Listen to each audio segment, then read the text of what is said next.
What if I told you that getting rich isn't about luck or talent or even what business you're in?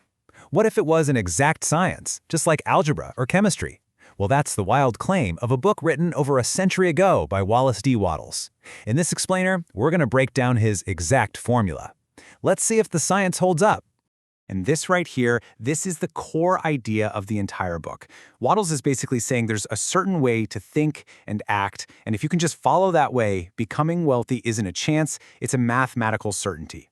That's a pretty bold statement, so let's dig in and unpack what he really means. All right, so here's our game plan.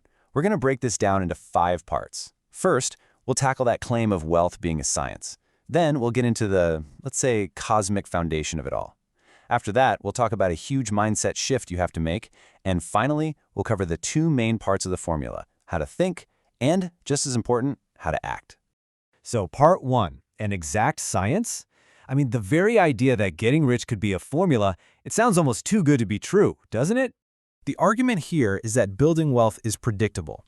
Wattles insists that things like your environment, your natural talents, or even the industry you're in, they don't really matter. What matters is whether you're operating by these specific laws. It's a cause and effect system. And it's super important we get clear on what rich means in this context. We're not just talking about a giant pile of cash.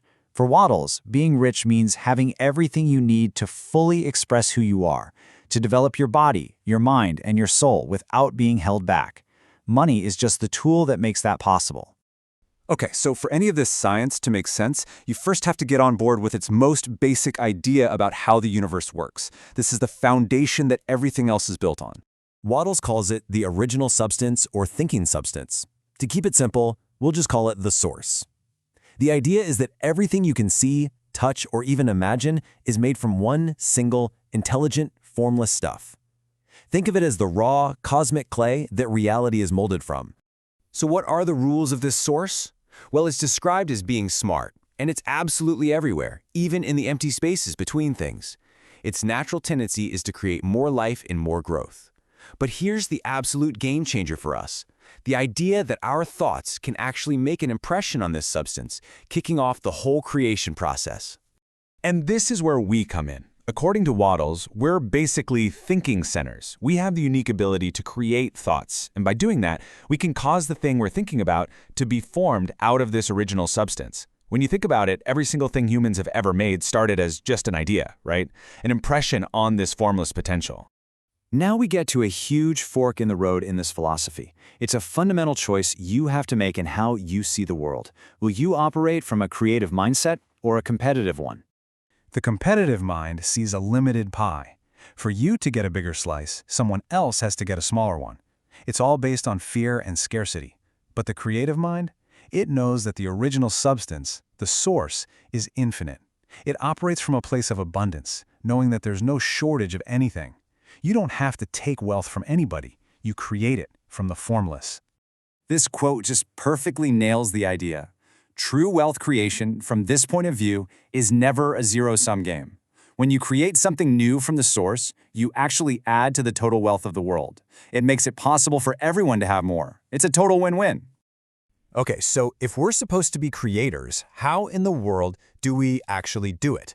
Well, this brings us to the first actionable part of the formula, thinking in a certain way. This is basically your mental blueprint. Step 1, you have to form a super clear and detailed vision. I'm not talking about just, I want to be rich. I mean a crystal clear picture of the life, the house, the experiences you want. Step 2, you have to hold on to that vision with unshakable faith that it's already on its way to you. And step 3, you need to live in a constant state of gratitude. Yeah, and gratitude here is so much more than just being polite. According to Wattles, gratitude is a powerful force.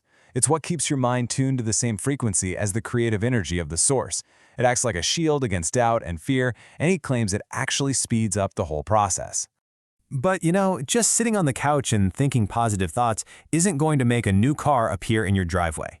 You have to combine all that mental work with a very specific kind of action. This is the physical side of the formula. Now, the key thing to understand here is this isn't about working harder or longer. It's about being efficient and focused. The whole idea is to do everything you can possibly do today, and to do it to the absolute best of your ability. Make every single action, no matter how small, a success in itself. By perfecting today, the future takes care of itself. And here it is, the golden rule for all your actions. In every single transaction, you have to give the other person more in use value than you get from them in cash.